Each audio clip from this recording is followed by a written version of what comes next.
Welcome. Oh, there we go. Welcome to Britannium Time Lives. Looks like we have one viewer. Maybe that's me. Anyways, so this obviously isn't the production level yet as the other content that you see coming out from Britannium Times. But I wanted to get some more consistent content out there. Maybe have an opportunity to show a little bit more of my personality. And, oh, look, sun shower. Who's that? Who are you, sun shower? Do I know you?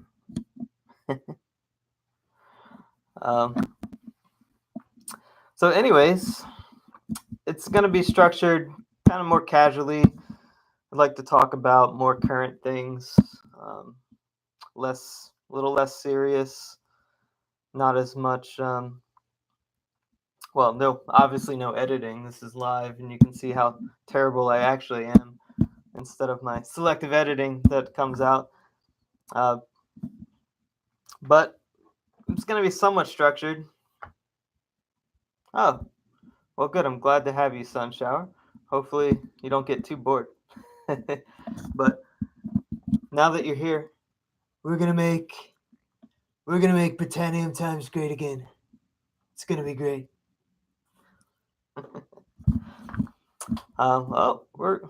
Maybe the MAGA hat scared somebody away. We got up to 3 for a second.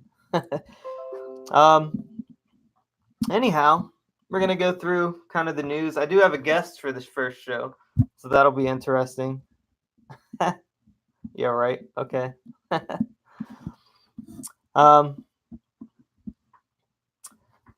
Just going to go through the news for the week. Not too much, just going to touch on it. Then we're going to hit on some things from the far left and then from the far right. Well, I guess different various right groups. Obviously, I lean towards the right. Maybe I'm the most conservative person in the world. We shall see.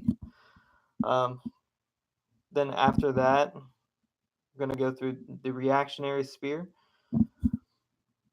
So a piece. I like to read Social Matter, kind of talk about things from the Social Matter blog, and then go into my guest, an interview, or if there is no interview, just me yapping some more.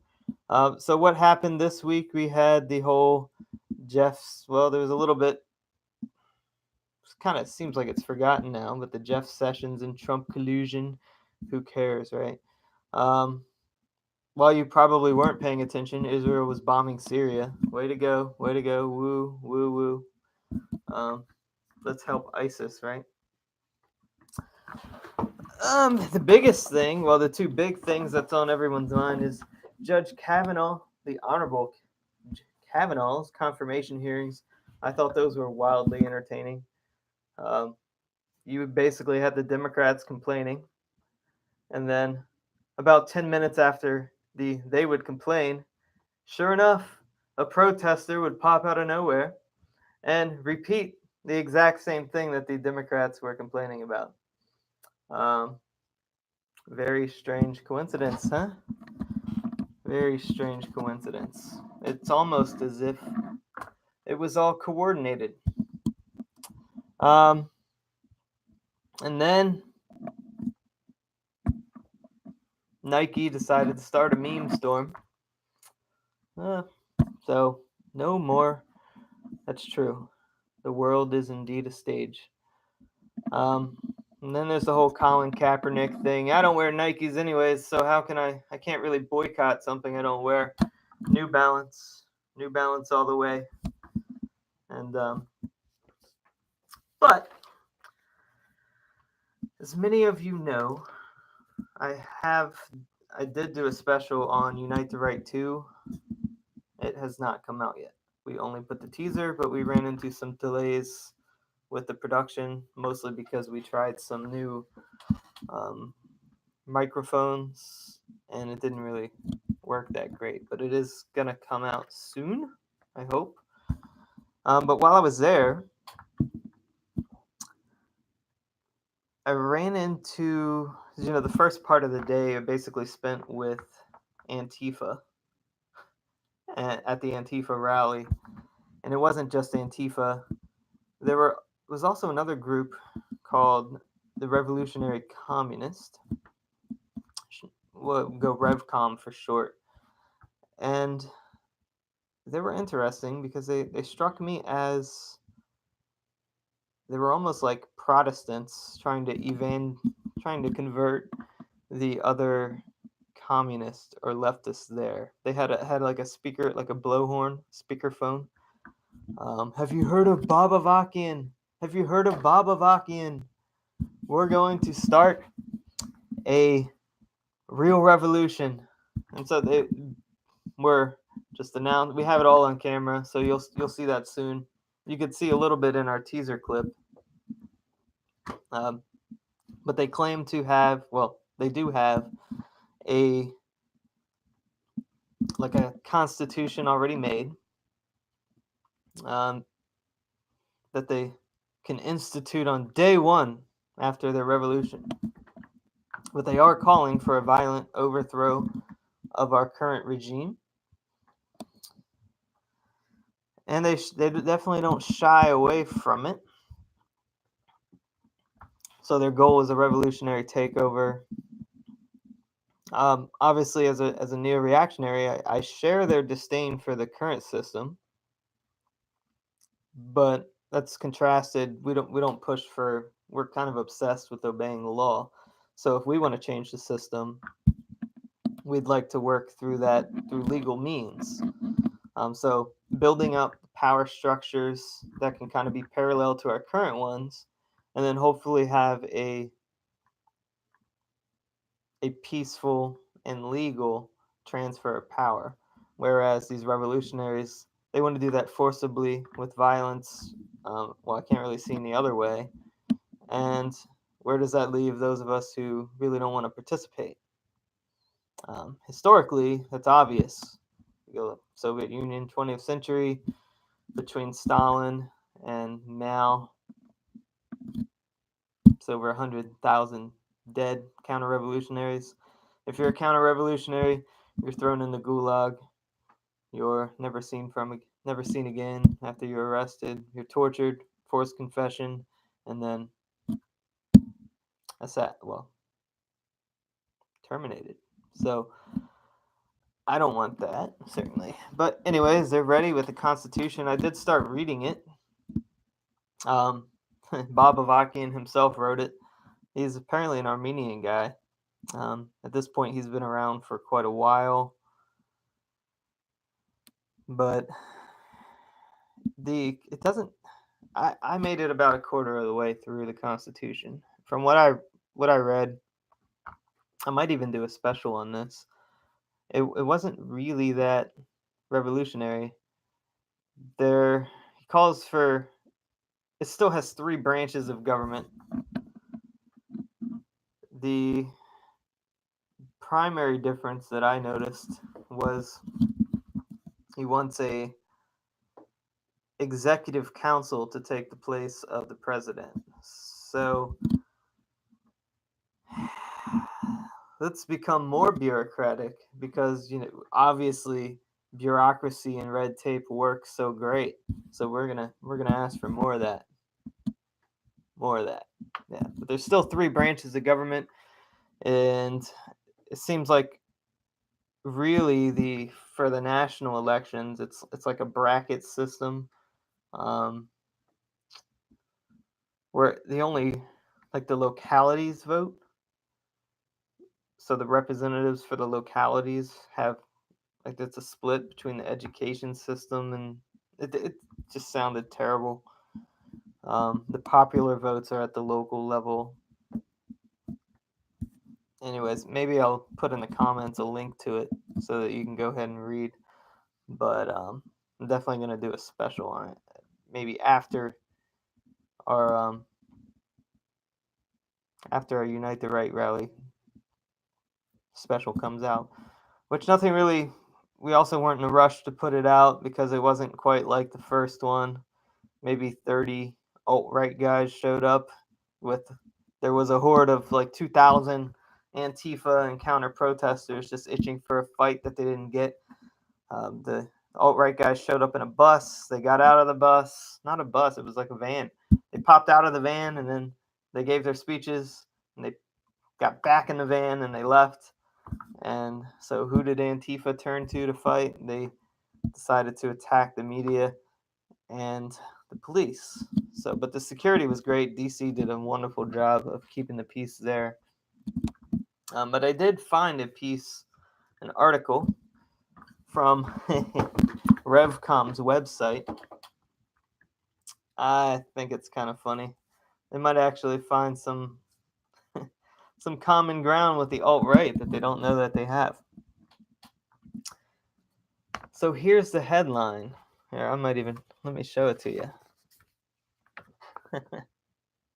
It's backwards for you, but it says, F. John McCain, a mass murdering imperialist, war criminal, and F the system he served.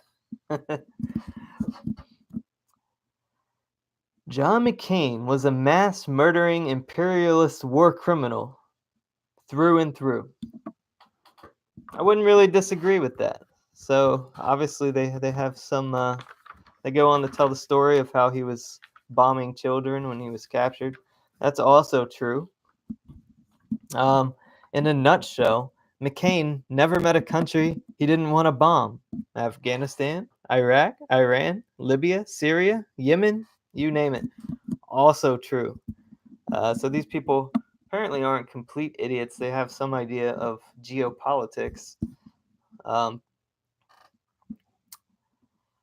They get kind of sticky, which I wonder if they have any realization that people on the right actually agree with this, especially in like the alt-right circles, that part of nationalism is wanting to not be at war constantly, to let the rest of the world kind of leave them alone. So I don't quite how they want a global communist revolution. They want it not to be just here, but a global thing. How can you be both an isolationist and is there not going to be any war? Are you not going to bomb the people that oppose your global communist revolution? Probably not. Here's the part where they start getting into the BS.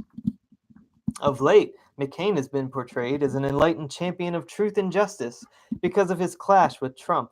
But don't let these sharp differences among imperialist predators fool you.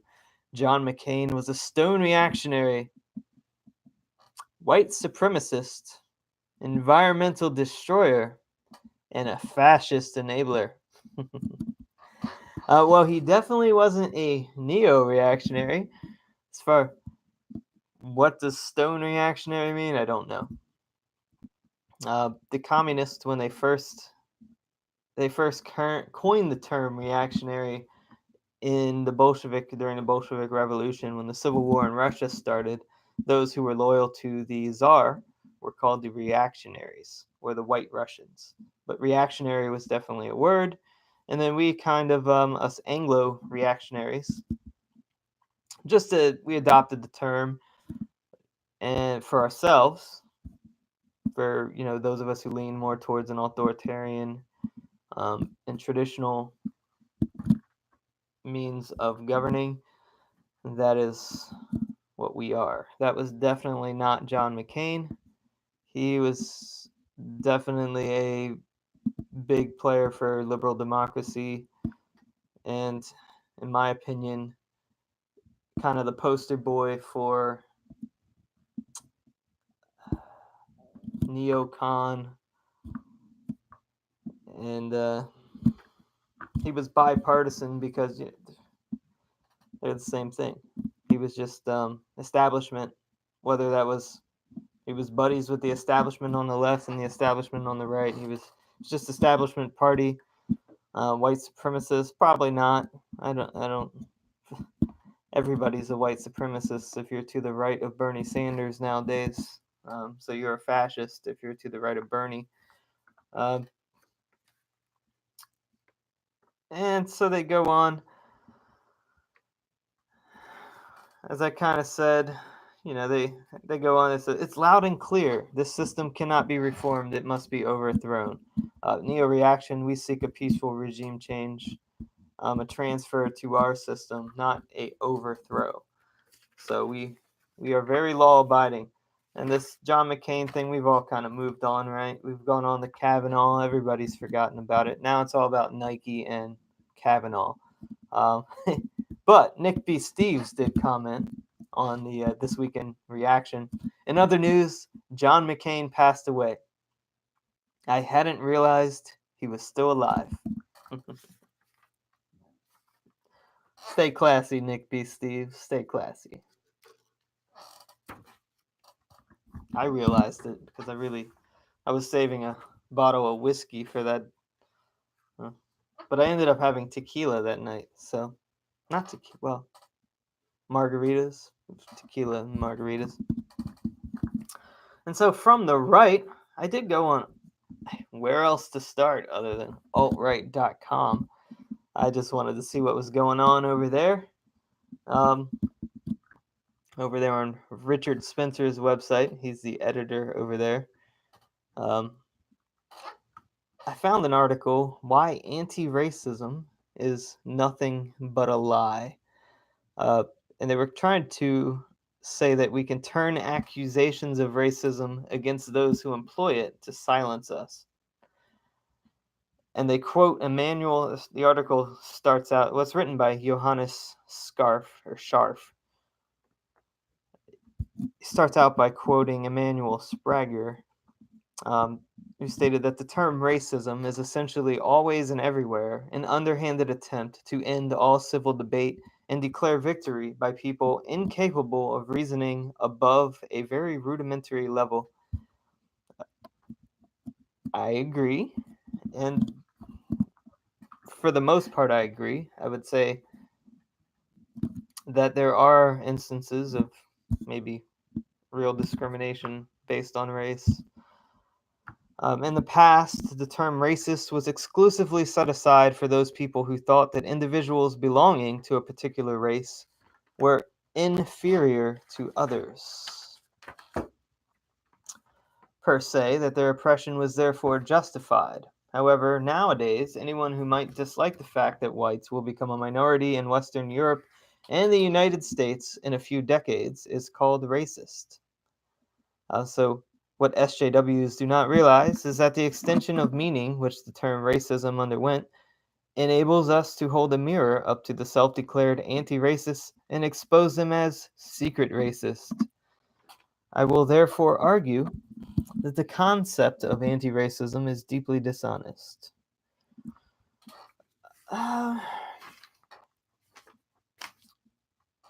My personal views on this, I do think there are,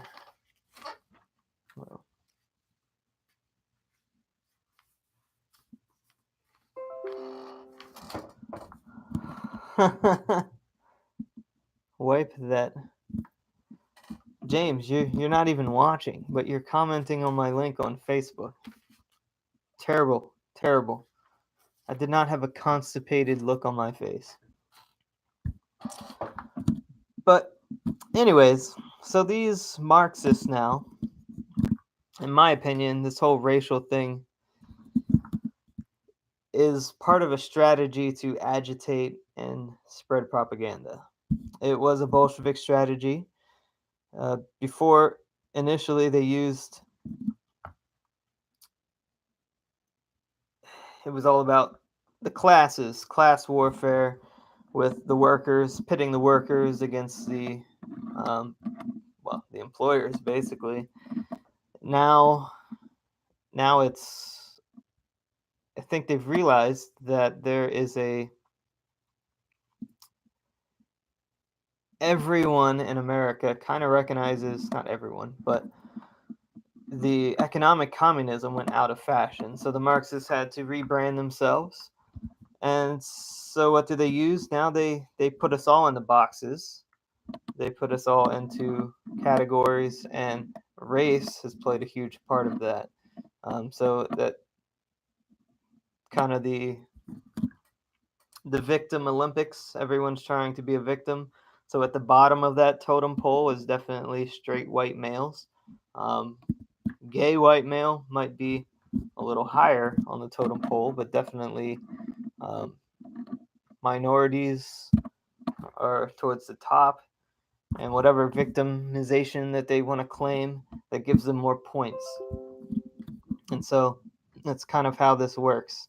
The new Marxism is, well, they also see, they want to attack what they view as the current power structure. James, is that you, James? Is that James? The one who said I had a constipated look on my face?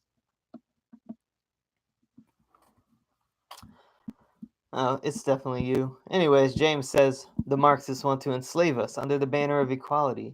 With this comes the destruction of faith, because we cannot be equal if we do not believe in a God. True, I agree. But they definitely, the far left has identified the power structure, and one of those things being white males, as part of the power structure. So one way to initiate their revolutionary goals is to attack the power structure, which is why I think they're kind of misguided with this, because they've alienated potential allies, especially the white people that have nothing to do with any power structure at all. And they've spread this idea of white privilege, white guilt. So I certainly think that these alt-right groups and white nationalists have fair grievances. I just don't think that there is an ethical way to go about their goal of achieving a white ethno state. I don't think there's any way to do that ethically. What are you going to do to get there that isn't as atrocious or as improbable as what Revcom wants to do? I think that both sides have misdiagnosed where these symptoms are from. So we all recognize these problems in our society. And both sides are, especially on the identity politics game, they see these symptoms. They're just wrong about what the cause of the symptoms are. So it's a misdiagnosis. So in neo-reaction, we know that it's the power structure and the system of, and it's really, these are all symptoms of democracy. You don't hear of these type of things really happening before the Enlightenment, before popular government. This is all things that come out of the tyranny of the mob. So the tyranny of the masses, which we even experience in a republic. I know this is a republic. People like to harp on, when I criticize democracy, people will say, oh, but this is a republic. Yes, I know that. And thank God it's a republic and not a pure democracy, because a pure democracy would be more chaotic. That's not to say that this also isn't chaotic. This is still chaotic, and republics are more of a slow degradation than a quick dissolve in the chaos and anarchy like a real democracy would be. And that's a good thing, but it can be better, and it should be better, and it will not last forever. But this is actually an interesting article by Johannes. I would say it's actually worth a read.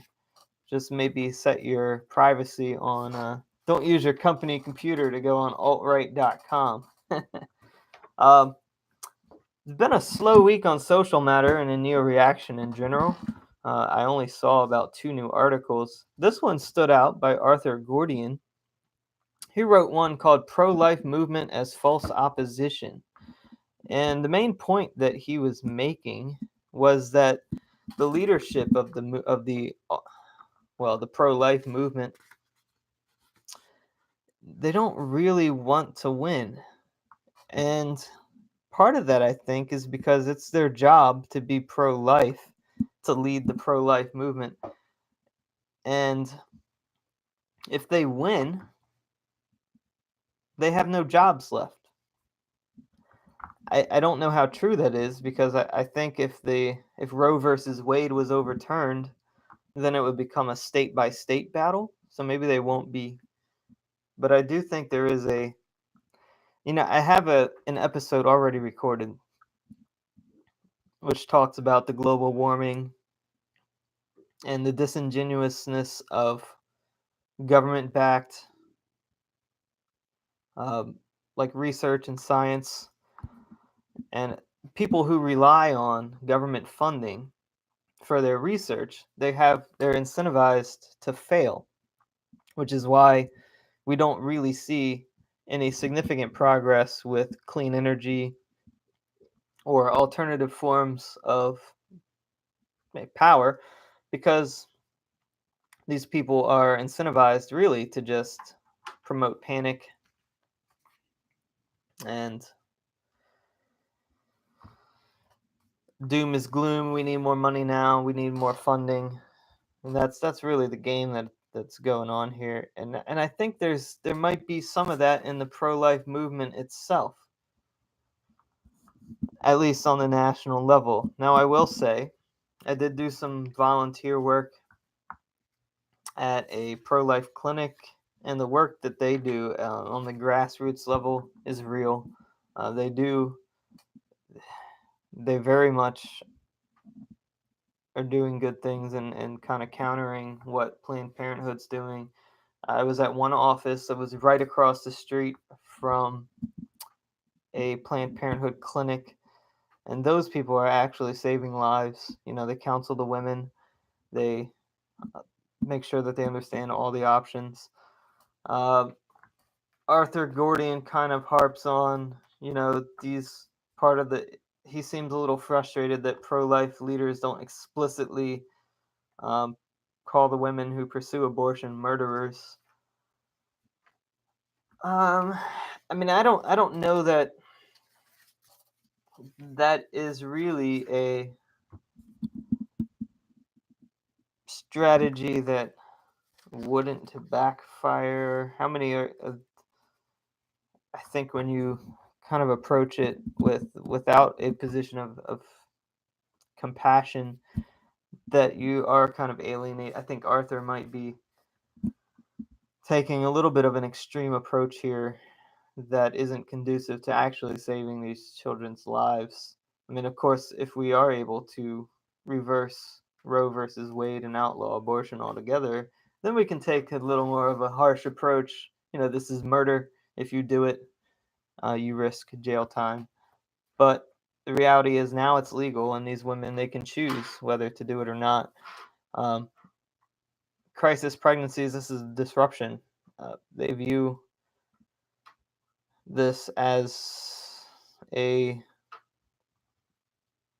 it's the end of their life to them. They view this as, I can't finish college. I can't, all these things that we as a society tell them they should be doing.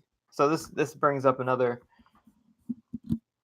it's our fault as a society. We sexual revolution, we teach it's okay to have sex outside of marriage.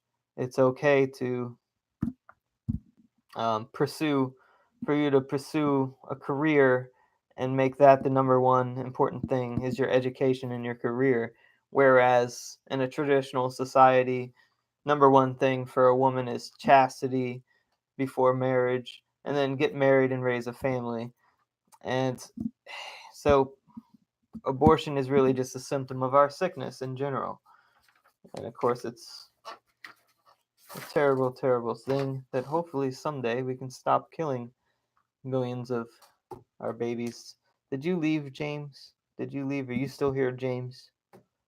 James is my favorite Roman Catholic friend that we like to call each other heretics. So, anyways, I do have a guest. His name is... you're there, James. Good. Good. I'm glad that you're listening. You can see how boring I am in real life. But I do have a guest I'm going to go ahead and call. His name is Juneau. It's not his real name, but for privacy's sake, he was involved in some communist groups back in the early 2000s. So he was there to witness kind of the early formations of the strategy to bring of identity politics. And so I thought that he would be interesting to talk to kind of get a sense of like the beginnings of that and then contrasting to how mainstream that is now, because that's where it started, but now of course it's almost mainstream and everybody believes it. So let's give him a call and see. Oh, did you message me on Facebook too, Mr. James? Oh, wipe that concept. Oh, I read that already. So let's call Juneau so that all three of you listening can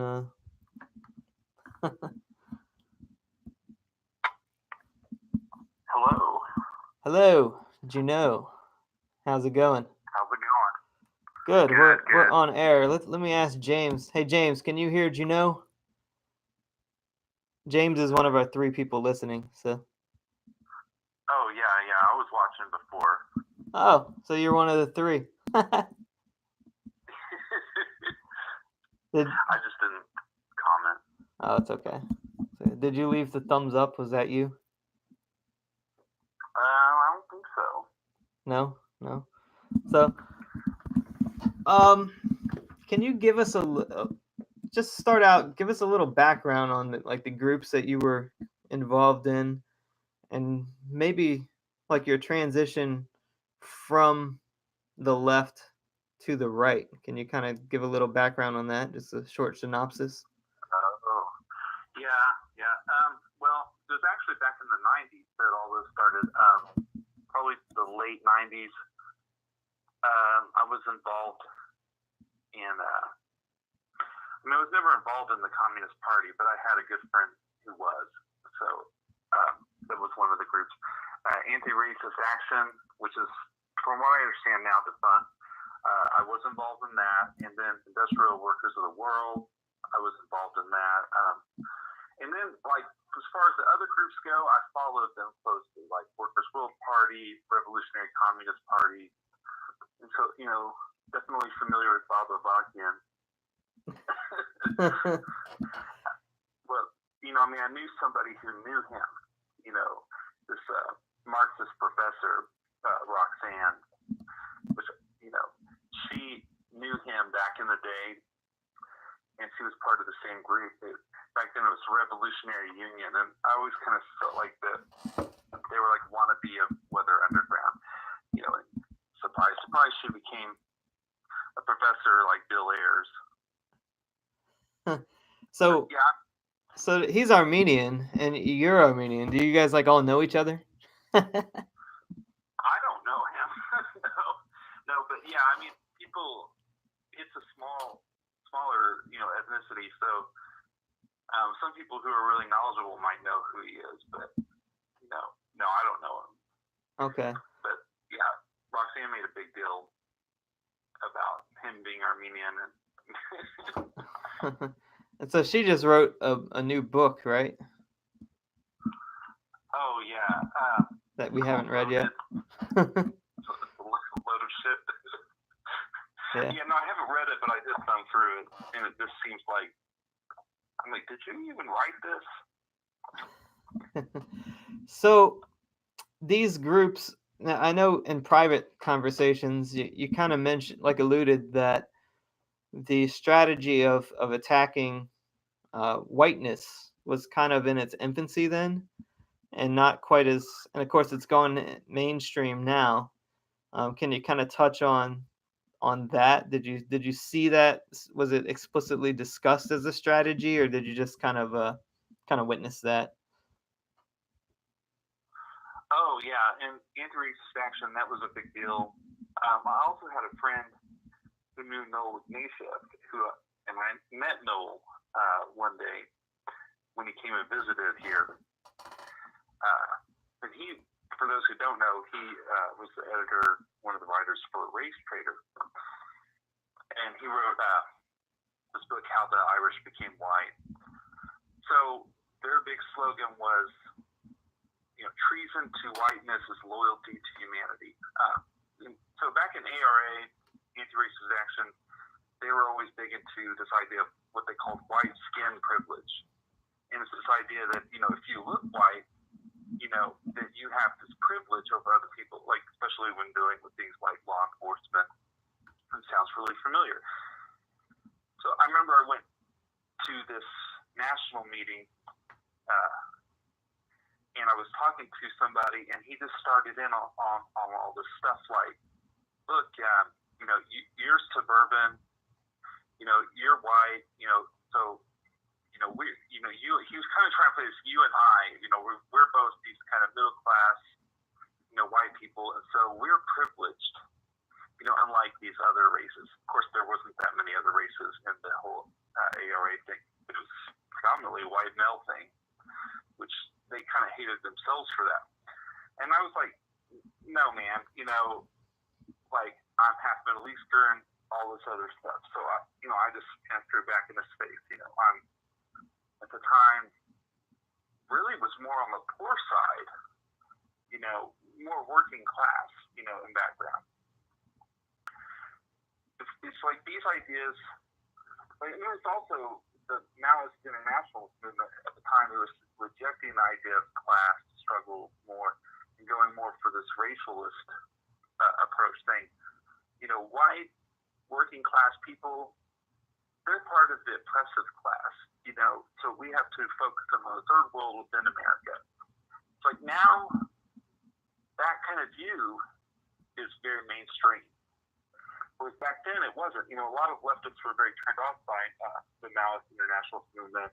And when was this? This was in the very late 90s. So I'm thinking it was 1999. When I was having these conversations with people about Maoist internationalist movement, because the friend that knew Noel Naismith was a big fan of their paper, the Mem Notes that they came out with. And at the time, with Noel Naismith, he was trying to say, oh, well, whiteness is a social construct, kind of like, this whole class struggle stuff. So he was saying, oh, well, if you're disloyal to whiteness, loyalty to humanity, we're not talking about genocide, is what he would say back then. But now they turned it into calls for genocide, a lot of stuff all over the place. It's not like one person is saying it. This one professor, I think, was saying, all I want for Christmas is white genocide. That's not an exact quote, but it's pretty close.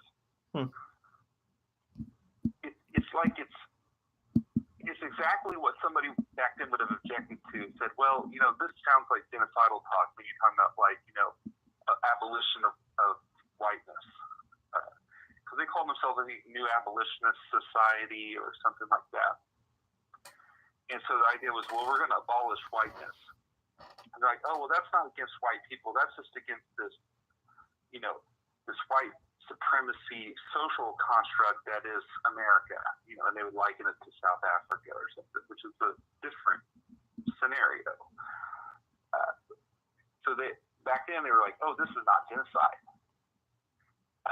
But now, you hear that talk more. Yeah. And then, people I know talk about white privilege, whereas back then, in the, 1999, 1998, 97, that wasn't a mainstream conversation. Now, did they ever define whiteness? What was it? What is it? That's a really great question. It is just this kind of assumption, it seems like. I didn't read Noel Naismith's book, How the Irish Became White. I know that was assigned to people at universities. But I remember him talking about this, and it was this concept, oh, well, Irish people were originally not considered white. Like, white was just, the English, not even the Swedish. Slavic is the new white. Huh? Slavic is the new white. Yeah. I mean, the idea was they extended this idea, this club, social club. I mean, this is their thinking of whiteness.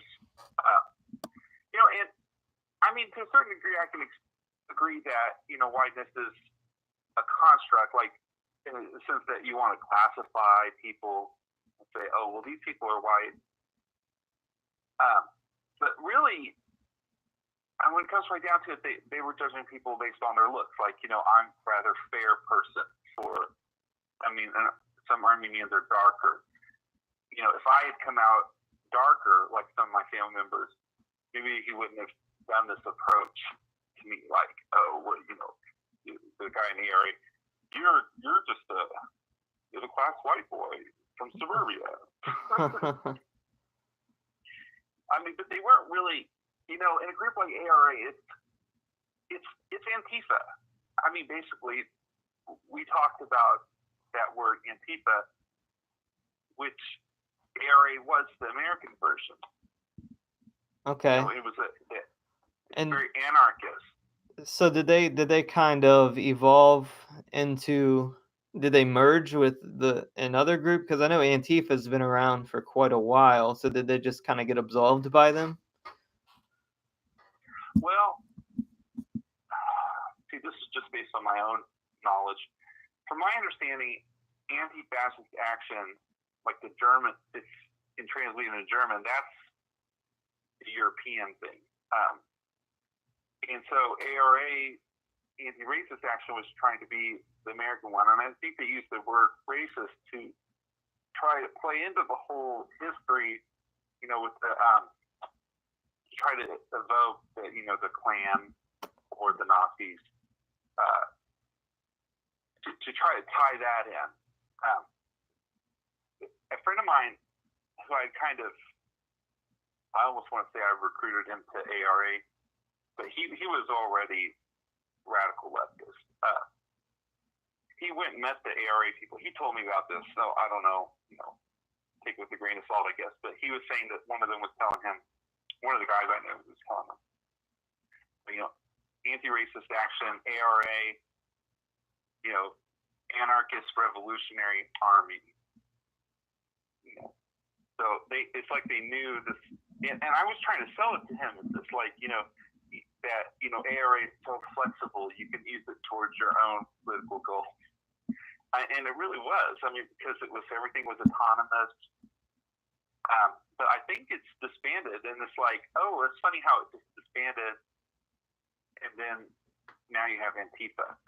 So I don't know if they merged, because I'm no longer a part of that, but it was very autonomous back then.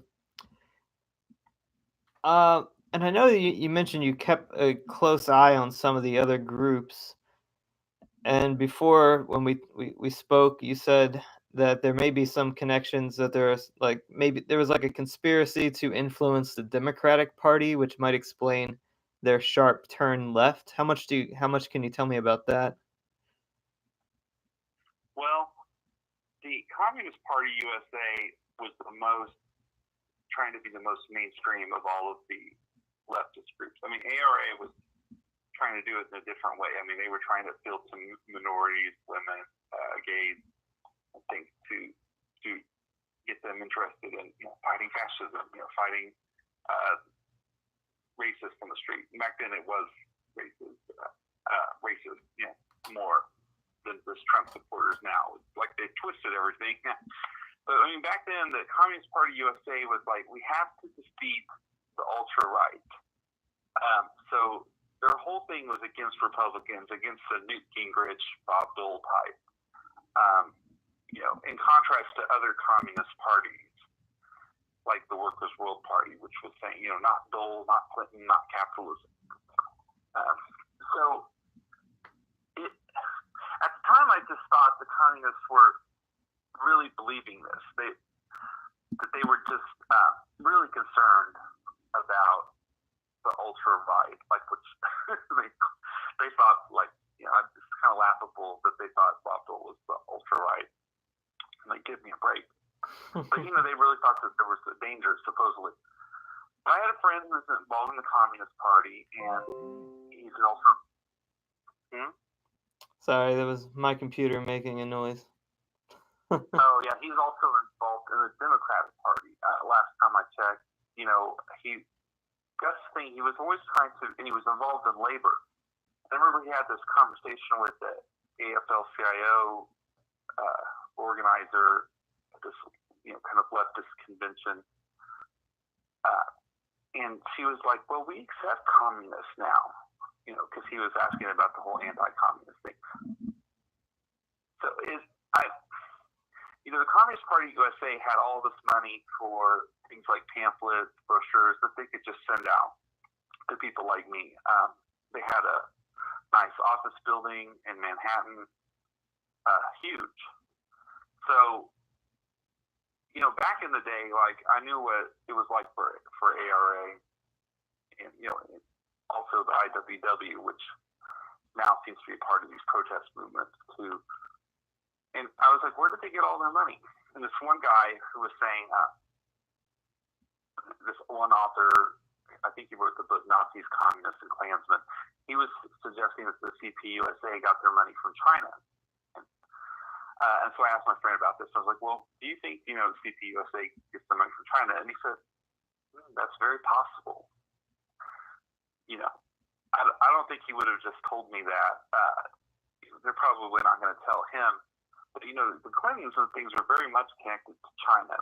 And I always kind of wonder if they have their hands in all of these pies, like, with the ultra left, the anarchist type, and also with the communists. Because then I thought maybe the Communist Party, they have fraternal relations with, like, kind of through the former Comintern style relations.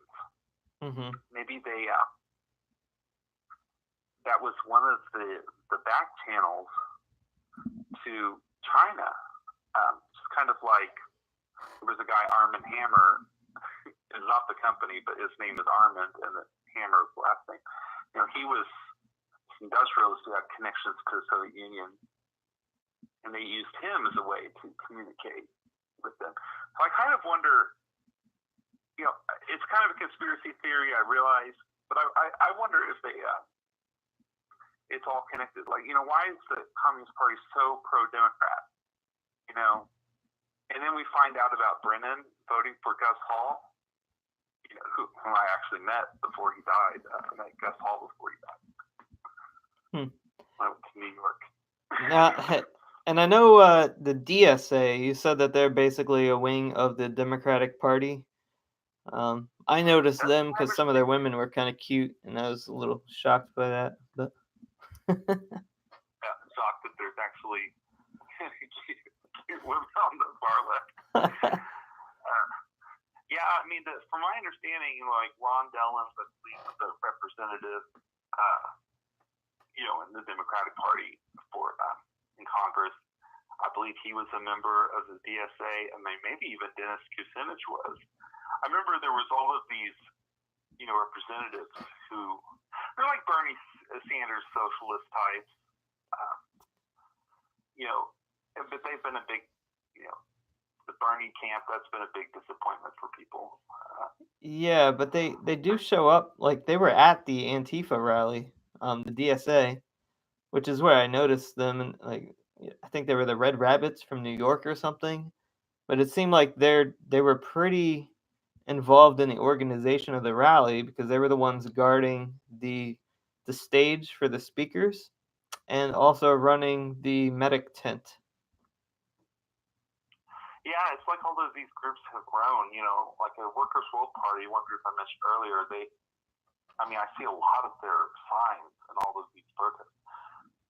From my understanding, the DSA is connected to the Democratic Party. It may not be official, but mean, I got the impression that it was the socialists within the Democratic Party. I mean, I could be wrong about that, but that's the idea. I mean, to be that mainstream. Yeah. Now, do they participate in like the black bloc stuff with Antifa and all that? Oh, well, I wouldn't know because I'm not involved in the black bloc stuff. Black bloc stuff is kind of crazy. I mean, that was kind of the ARA types back in the 90s. I mean, like, especially in Canada, they were doing black bloc before the WTO protest in Seattle in 1999. I think it was 99. They were doing, like, ARA Toronto, other groups were practicing black bloc.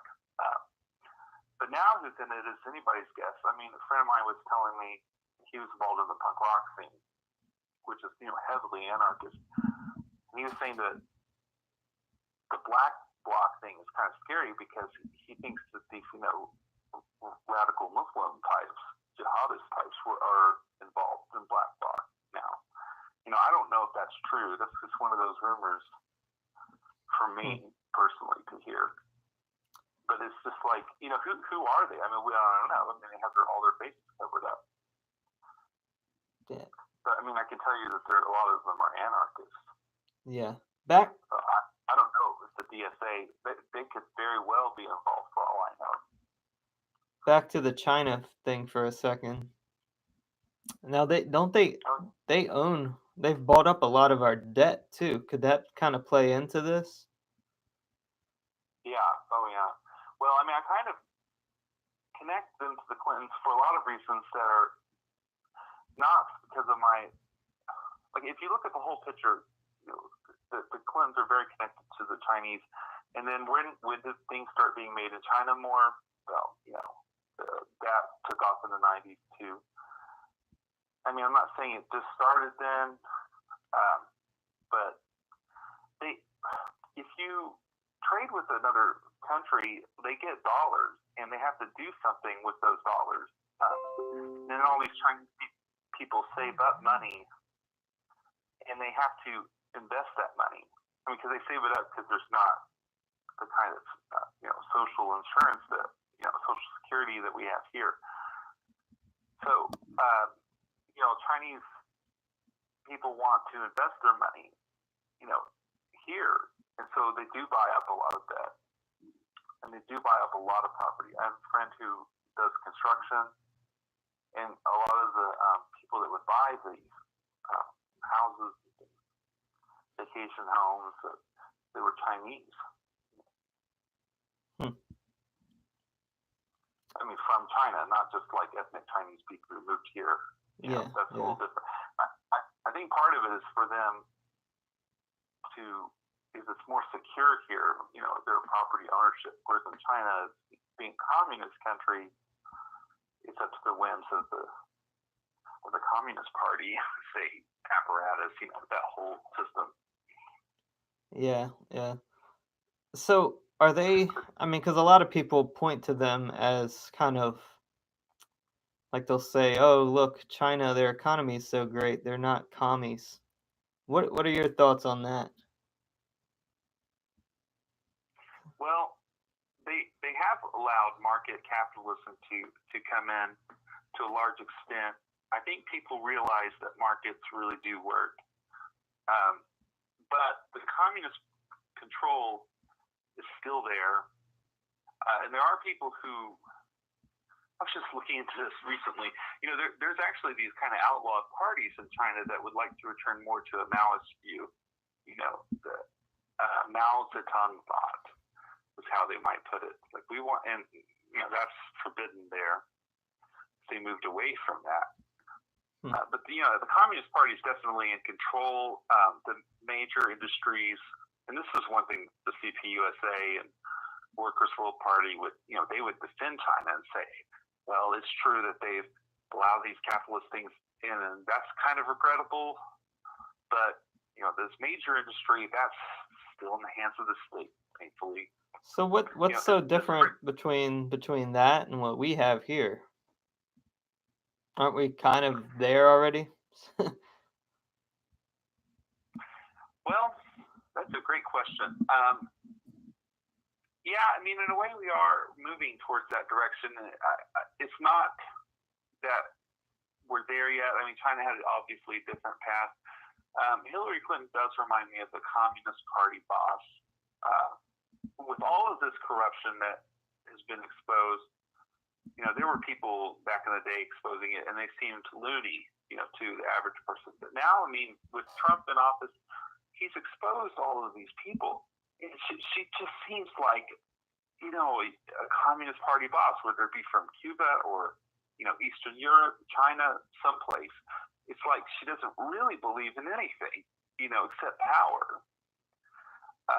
So, yeah, you could have private company here and there. It's almost like Atlas Shrugged, in that, I almost didn't believe it at the time, but, in that novel, there's industrialists who totally embrace socialism, and at the time I thought, well, they're slitting their own throats. But, I mean, you see that, Mark Zuckerberg up there, oh, well, we need to have, universal income guarantees. That's just like right out of Atlas Shrugged, kind of. Yeah. And so now, sorry, finish your thought. No, go ahead. So how did you kind of move mentally from being involved in this to, I believe you kind of take more of a libertarian stance now, like a conservative libertarian stance. How did you move from that personally? What kind of woke you up? Oh, well, see, I mean, I was always a patriot, and that kind of put me at odds with the ultra left. CPUSA is actually probably the most sympathetic to that. They don't want to get rid of the American flag. They want to just make the American flag more socialist, like Cuba. Because Cuba didn't get rid of its flag, unlike Russia, the Russian Empire became the Soviet Union. So that was one part of it. After I started reading things like Ayn Rand, I started to reject altruism. But I really wasn't done with the left entirely until Obama took office. And after that, to be honest with you, it was really this whole Cash for Clunkers stuff. I mean, like where I grew up, a lot of it was very rural, and I knew how this would affect people. To drive up the prices of cars and just make things harder for poor people. So I've always been sympathetic to the poor and working class, the redneck types too. I mean, all of that. But as I started looking into the economics of it, I started looking at history, and I started realizing that things like Roosevelt actually made things worse for the poor by destroying food. I started really looking into Austrian economics, and I just completely rejected the left because I thought, with this increase in government power, I mean, they're going to just ruin everything, potentially, because they were able to take steps in that regard with Cash for Clunkers. And I started looking at war as the same way with, it's called the broken window fallacy, this idea, oh, well, you're helping the economy by creating a war, like in Syria, or, it's really not helping anybody. You're just enriching certain people with the destruction that you cause. So, I mean, after Obama took office, and I became more libertarian. I'm a conservative, but to me, conservative is libertarian values. And even Ronald Reagan said that. But, yeah, well, I wasn't completely done with the left. Before that, I remember I was still talking to Communist Party people, for instance. I was not a member of that organization, but like I said, I had that friend. I talked to them, and I read their stuff.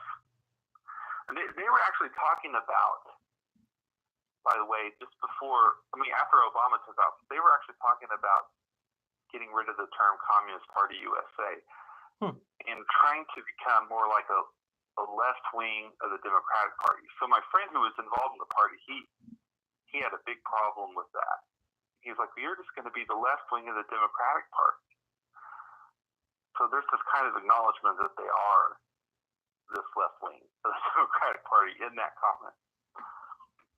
Huh. Forgot the name that they wanted to use. But yeah, I completely rejected all of that. And when he found out that I became libertarian, he was starting to bring up Alex Jones and conspiracy theories and say, oh, you think China's going to come and take away your guns. Hey, don't say that name on here. I don't want to be deplatformed just yet. Oh, my apologies. Maybe we can go back and scrub that part. I'm just like with a cop. Who? Info what? Yeah. I don't know. Infotainment. This, censorship only happens when you use hate speech.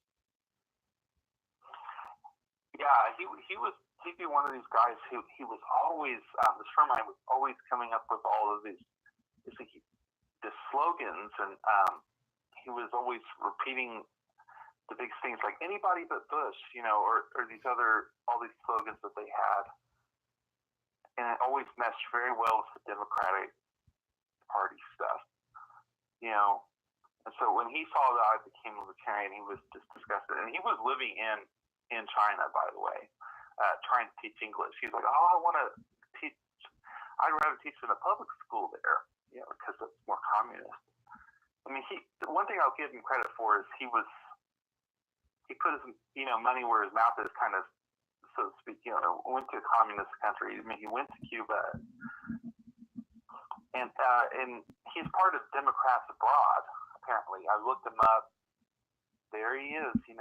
He's talking about, oh, I'm in China, and I'm a Democrat. And it's like he's also a communist. We should. Say that part. Why don't we send him to Venezuela? Let's do that. Yeah, I'd like that.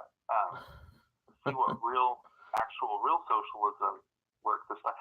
Or, really you could send them to South Africa too, because their whole thing is communism too. It's not, although it takes this racial lens, that's just the happenstance.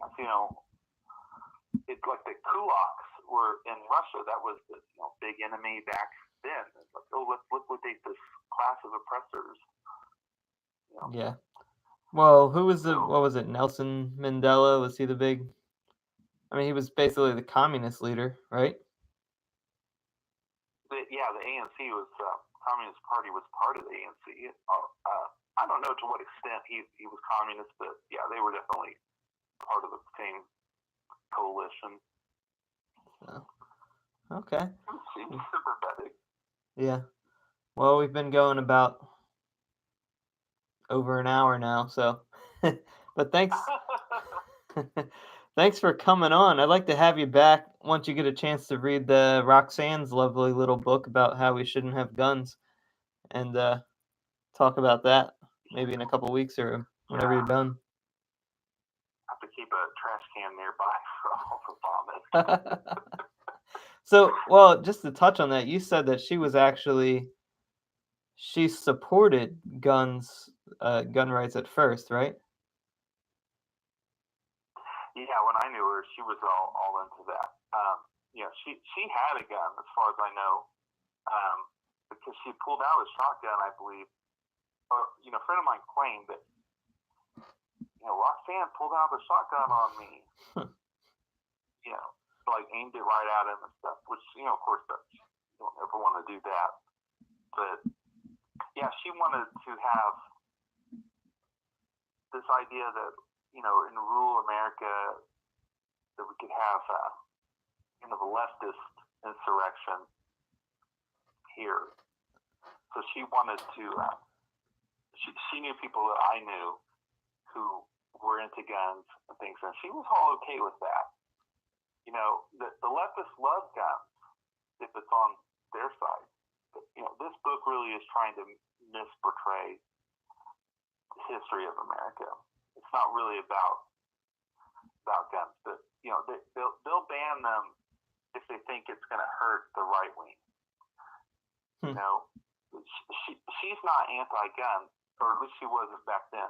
So I think she's a total hypocrite. Interesting. Well, thanks for coming on, Juneau. I'd like to have you back once you finish that. So, good chat. Thank you. Yeah, thank you for having me. So, you're welcome. Thank you. Have a good day. See you. All right. Well, that was a good chat with Juneau. What do I gather from that? That China controls the Communist Party and the Democratic Party, and they pump all their money and they own us, and maybe that's who's behind Antifa and all of these crazy black bloc and counter protesters and insanity that's going on right now. Anyways, that's all I really have for you. If you enjoyed it, I know there's only live we got up to 5. But I'm sure more of you will watch as I post this. If you enjoy our content and you'd like to help us out, we could really use it. Obviously, I can use more production value for this. Support us on our Patreon page. It's patreon.com/Prytaneum That's PRYTANEUM times.com. I would love to have some support from you, and we have some benefits like a tier level benefits for everybody. James, go sign up. Send us all your money. We need all your money so that we can make Prytaneum Times great again. It's gonna be great. So, all right, no more.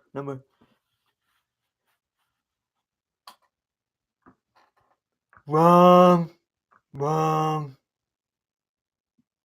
Anyway, same time next week. Trick you with that soothing voice. It is a soothing voice, isn't it? It's gonna be great. Next week, we're bringing on another guest. I'm shooting for E. Anthony Gray from Social Matter. He's in charge of, I know he does all the poetry and the creative stuff, but he has a big following on Twitter. Trying to bring him on next week to talk about the neo-reaction view on pacifism. So why we don't partake in activism or far-right activism. We don't think it works. We think it's stupid and counterproductive. So see you next week, 9 a.m., not 8 a.m., 9 a.m. on Saturday. Cheers.